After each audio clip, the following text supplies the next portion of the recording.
দুষ্কৃতীদের প্রাণঘাতী হামলায় গুরুতরভাবে আহত জনতা পার্টির যুব মোর্চার সাধারণ সম্পাদক বাপ্পন নমশূদ্র সহ বেশ কয়েকজন লোক। দুষ্কৃতিকারীদের বিরুদ্ধে মামলা থানায়।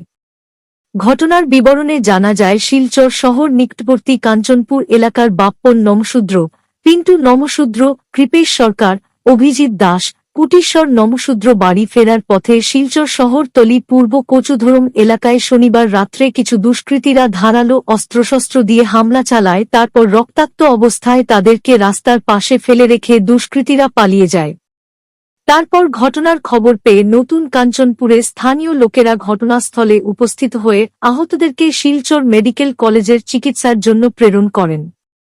এই ঘটনার পরিপ্রেক্ষিতে আহতদের পরিবার ও স্থানীয় লোকরা রবিবার শিলচর ন্যাশনাল হাইওয়ে পেট্রোল পোস্টে দুষ্কৃতিকারী সূর্য কুমার সিনহা, মনিল সিনহা, সমর সিনহা সহ বেশ কয়েকজনের বিরুদ্ধে থানায় মামলা দায়ের করেন। এর মধ্যে পুলিশ তদন্ত নেমে দুজনকে আটক করেছে বলে জানা যায়। সংবাদ মাধ্যমের মধ্য দিয়ে দুষ্কৃতিকারীদের দৃষ্টান্তমূলক শাস্তির দাবি জানান স্থানীয় সহ আহতদের পরিবারের লোকেরা। কাঞ্চনপুর। আচ্ছা, আপনাকে মানে কে মারধর করেছে বা কি হয়েছিল আপনার সঙ্গে?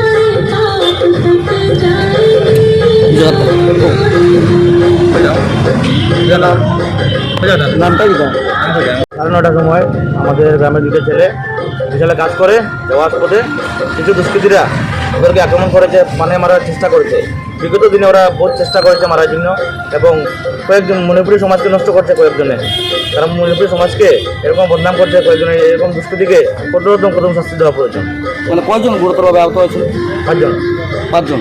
মানে কি দিয়ে, মানে ধারালো অস্ত্র দিয়ে আঘাত করেছে? ধারালো অস্ত্র দিয়ে। কয়জন মানুষ আঘাত করেছে? 5 জন মানুষকে আঘাত করেছে। তারা ছিল 5-7 জন। ঘটনাটা কোন জায়গাতে হয়েছে? চেঙ্কুরি ধরম বস্তি। ধরম বস্তি, কচুধরম বস্তি। কচুধরম বস্তি। আচ্ছা, আর যাদের আঘাত প্রাপ্ত হয়েছে তারা কোথা থেকে এসেছিল? তারা বিশাল থেকে। ওদের ঘর কোথায়? কাঞ্চনপুরে। আপনারা মানে প্রশাসনের কাছে কি দাবি জানাবেন? আমরা প্রশাসনের দাবি জানাচ্ছি, যারা এরকম দুষ্কৃত কাজ করছে যাতে ভবিষ্যতে এরকম না করে ওদেরকে কঠোরতম শাস্তি দেওয়া প্রয়োজন। এই গতকালকে রাত্রে 10টার সময় আমাদের গ্রামের দুইটা ছেলে, তারা খুবই শান্তশিষ্ট। ওরা কারোর সঙ্গে কোনো ঝগড়া বিবাদ আজ পর্যন্ত করেনি, কিন্তু ওরা কাজ থেকে ফেরার পথে কয়েকটা দুষ্কৃতীরা ওদেরকে আক্রমণ করে ধারালো অস্ত্র দিয়ে আঘাত করে গুরুতর জখম করেছে।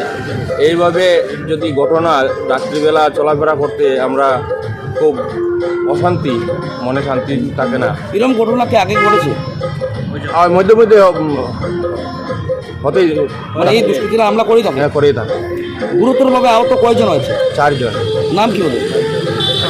একজনের একটু অল্প হয়েছে, কিন্তু 4 জনের গুরুতর জখম হয়েছে। আচ্ছা, তো আপনারা কি দুষ্কৃতিকারীর বিরুদ্ধে থানায় মামলা করেছেন? হ্যাঁ, মামলা তো হয়েছে। কোন কোন থানায় মামলা করেছেন? এই আমাদের ন্যাশনাল এপিপি। এখন আপনারা কি দাবি জানাচ্ছেন প্রশাসনের কাছে? যে ওদের শাস্তি দাবি করছি, আর আমাদের এরিয়া যাতে শান্তিপূর্ণভাবে থাকে তাই প্রশাসনের কাছে আমি ওটাই দাবি রাখছি যে আমাদের এইখানে করা